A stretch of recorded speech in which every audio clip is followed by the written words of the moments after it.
Assalamualaikum warahmatullahi wabarakatuh. Balik lagi di channel aku NZM Craft. Di video ini aku akan berbagi tutorial bagaimana cara membuat bunga hidrangnya dari kain flanel. Tonton videonya sampai habis dan jangan lupa subscribe channel YouTube aku biar aku makin semangat bikin videonya. Oke, langsung aja yuk kita ke tutorialnya.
Oke deh, segitu aja video kali ini. Mudah-mudahan bisa memberi manfaat buat kalian. Terima kasih yang sudah menonton videoku sampai habis. Kalau kalian suka dengan video ini, pastiin dulu kalian udah like.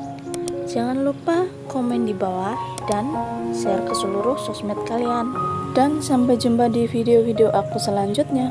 Wassalamualaikum warahmatullahi wabarakatuh.